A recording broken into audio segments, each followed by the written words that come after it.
প্রিয় দর্শক, আমরা আজ কথা বলছি আমাদের কমিটির অত্যন্ত পরিচিত একজন এনরোলড এজেন্ট এবং যিনি আইআরএস এর সাথে দীর্ঘদিন ধরে কাজ করছেন। কমিটিতে ট্যাক্স সার্ভিস কর্ণফুলী ট্যাক্স সার্ভিসের যিনি প্রধান এবং তিনি আজকে আমরা কথা বলবো। আপনারা জানেন আগামী 20শে জানুয়ারি ডোনাল্ড ট্রাম্প যুক্তরাষ্ট্রের প্রেসিডেন্ট হিসেবে দায়িত্বভার গ্রহণ করছেন এবং এই বিষয়ে আপনারা জানেন নির্বাচনী প্রচারণার সময় উনি বিভিন্ন সময় বক্তব্য রাখতে গিয়ে বলেছেন 7টি পরিকল্পনার কথা এবং এর মধ্যে ট্যাক্সের ব্যাপারটিও রয়েছে। সেই জন্যই আজকে আমরা কথা বলতে এসেছি। এই বিষয়টা নিয়ে কথা বলবেন আমাদের কর্ণফুলী ট্যাক্স সার্ভিসেস এবং ইমিগ্রেশন অ্যাকাউন্টিং এবং নোটারি পাবলিক হিসেবে যিনি দায়িত্ব পালন করছেন কমিটিতে, আমাদের Mohammad Hashem, enrolled agent MBA। Hashem ভাই, ধন্যবাদ আপনাকে সুযোগটি দেওয়ার জন্য।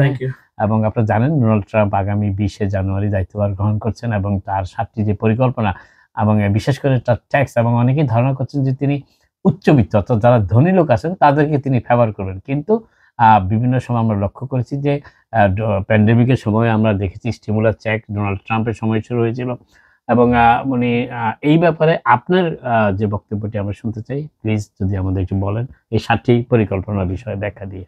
জি, ধন্যবাদ নাজুর ভাই। আমরা দেখেছি যে ওই ইলেকশনের সময় সে তার এই ইলেকশনের যে ক্যাম্পেইন করার সময় সে 7টা পলিসি দিয়েছিল।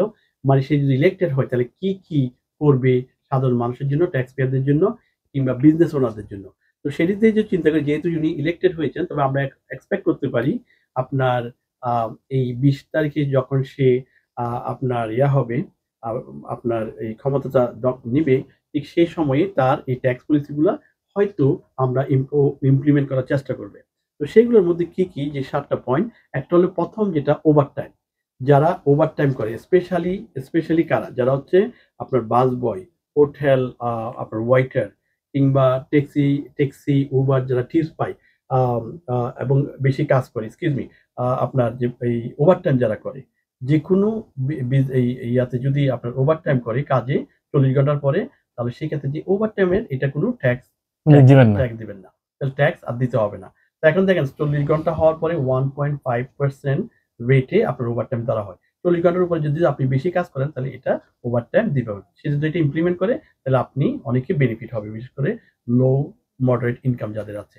তারপর হচ্ছে টিপস যেটা একটু আগে বলেছিলাম, যেটা হচ্ছে টিপসটা হচ্ছে যারা টিপস পায় যে ওয়েটার, বাস বয় এবং আদার পিপল যারা টিপসের উপর কাজ করে, এই সাধারণ মধ্যবিত্ত এই টিপসটাও কিন্তু ট্যাক্স দিতে হবে না। কিন্তু এখন কিন্তু টিপসটা আপনার ওয়াইজের সাথে ট্যাক্সেবল ইনকাম হয়, এটার উপর ট্যাক্স দিতে হবে না।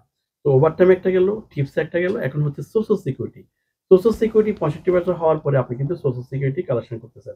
কিন্তু সোশ্যাল সিকিউরিটির কিছু অংশ আপনার ট্যাক্সেবল হয়। ম্যাক্সিমাম সামটাইম 85% পর্যন্ত ট্যাক্স পে করতে হচ্ছে। কিন্তু উনি যারা বয়স্ক তারা মনে করতেছে যে 65 ইয়ার্স কাজ করলাম, এরপরে যদি আমি টাকাটা আবার কালেকশন আবার ট্যাক্স পে করতে হবে, তো সেটা আমি এবার মাফ করে দিব যদি আমি ইলেক্টেড হই। তো সেক্ষেত্রে সোশ্যাল সিকিউরিটিটা উপরে যেটা ট্যাক্স আসবে সেটা এই ট্যাক্সটা হবে। সোশ্যাল সিকিউরিটির উপর কোনো ইনকাম ট্যাক্স আর হচ্ছে না। ইনকাম ট্যাক্স হবে না। এই যে রেগুলার ইনকাম থাকবে।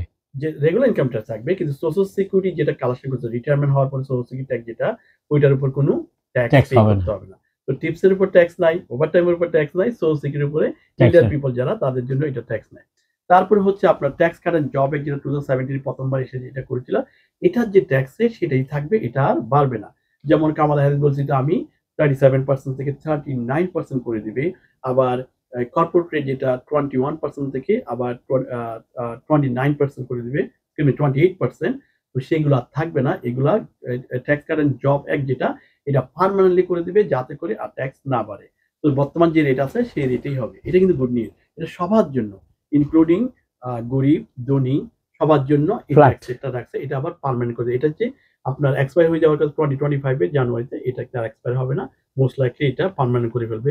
So that's the good news for all the tax payer. এরপরে আছে সল ট্যাক্স, স্টেট আর লোকাল ট্যাক্স যেটা। তো স্টেট আর লোকাল ট্যাক্স আমরা দেখতেছি আপনি যখন এই করেন আপনার কি বলে যে এই ডিডাকশন করেন, যে আইটেমের ডিডাকশন করেন, সেখানে আপনি প্রপার্টি ট্যাক্স দিয়েছেন। লং আইল্যান্ড কেউ যদি থাকে তাদের ট্যাক্স অনেক বেশি, নিউ ইয়র্ক সিটির ট্যাক্স অনেক বেশি। কিন্তু এই ট্যাক্সগুলো যখন 10,000 টাকার উপরে হয়, আপনার এই ট্যাক্স 10,000 উপর যে ক্যাপটা ছিল এই টাকার উপর আর কোনো ডিডাকশন নেওয়া যেত না। এখন তিনি বলেছেন যে আমি যদি ইলেক্টেড হই তো সল ট্যাক্স এটা উঠে যাবে। এটা আপনি যতগুলো ট্যাক্স পে করবেন আপনার state tax, city tax and property, তিনটা কম্বাইন করে যদি আপনি 10,000 টাকার বেশি হয়, স্টিল আপনি এটা ডিডাকশন নিতে পারবেন। That's the another good news. But এগুলো সব যদি ইমপ্লিমেন্ট হয়, উনি ইমপ্লিমেন্ট করে আর কি। করে আসে। তারপর হচ্ছে ক্যাপিটাল কর্পোরেট ট্যাক্স, যেটা বর্তমান রেট হচ্ছে 21%, এটা উনিই করেছে, সেটাকে আরো কমিয়ে নিয়ে আসবে 20%। তো সেখানে কিন্তু বিজনেস ওনারদের জন্য একটু সুবিধা। তো সেখান থেকেও ক্যাপিটাল গেইন বর্তমান রেট হচ্ছে ম্যাক্সিমাম ক্যাপিটাল গেইন হচ্ছে লং টার্মের জন্য 20%, সেটাকে কামালা হ্যারিস হইলে আপনার এটাকে 28% বলেছিল, তো সেটাও কিন্তু আর বাড়বে না, এটা 20% এর মধ্যে থাকবে। ঠিক আছে, তো আপনার million or billion dollar income থাকুক না কেন, আপনি 20% উপরে ট্যাক্স দিচ্ছেন না।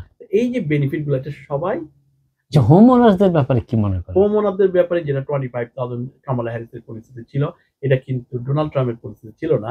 সুতরাং এটা নিয়ে সে কথাই বললেন। মেবি যদি কংগ্রেস থেকে কিংবা সিনেট থেকে কোনো কিছু নতুন পাশ করে আসে, তো মোস্ট লাইকলি এরা বেনিফিট হবে।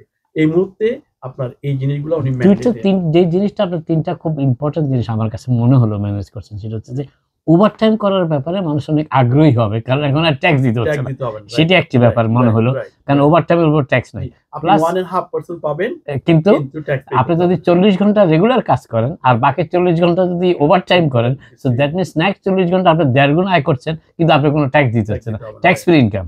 সেকেন্ড থিং হচ্ছে টিপিং, যেটা টিপিং তো অনেক সময় দেখা যায় যে স্যালারির চাইতে টিপস বেশি, অর্থাৎ স্পেশালি যারা রেস্টুরেন্টে কাজ করে, হ্যাঁ, তো তারা তো মেজর বেনিফিশিয়ারি হতে যাচ্ছে, যদি কারণ তাদের টিপস তো আনলিমিটেড টিপস, ট্যাক্স তো নাই, এখন তারা দে কুড গেট মোর মানে সুযোগ সুবিধা পেতে পারে টিপস করার। থার্ড জিনিস যেটা আপনি বললেন যে ট্যাক্সের রেট, যেটা উনি প্রমিস করছেন কমলা হ্যারিসের, কমলা হ্যারিস যেটা বলেছিলেন 28, সেটাকে উনি এখন 21 এ রাখবেন, উনি আরো 1% কমিয়ে দিবেন। তবে এখন তা আমার যেটা মনে হয় যে তাহলে আমাদের আমরা যারা ভোক্তা আছি, আমরা যারা দর্শক যারা দেখছি, তারা তো আমাদের কংগ্রেসম্যান, সিনেটর এদের কাছে প্রেসার করা উচিত জানুয়ারি 20 তারিখের পরে যে ট্রাম্পকে এটা ইমপ্লিমেন্ট করার বাধ্য করা। আপনি দেখেন ও 2017 এসে কিন্তু প্রথমেই যে ট্যাক্সের যেটা উনি প্রমিস করেছে সেটাই কিন্তু করেছে, আপনার tax cut and job act. তো আমরা আশা করতেছি এই 20 তারিখের পরে এটা আমরা করতে পারবো, দেখতে পারবো। হাশেম ভাই অনেক ধন্যবাদ। আমি মনে করি আমাদের দর্শকরা আজকে যথেষ্ট, বিশেষ করে যারা রেস্টুরেন্ট ওয়ার্কার আছে এবং যারা উবার চালায়, তাদের যেহেতু তাদের ওভারটাইমের ব্যাপারটা এখন কাউন্ট হয়, টিপসও কাউন্ট হয়, তবে বেশি বেশি টিপস করবেন, ওরা কেউ ট্যাক্স পাবে না। থ্যাংক ইউ হাশেম ভাই, ভালো থাকেন। Thank you.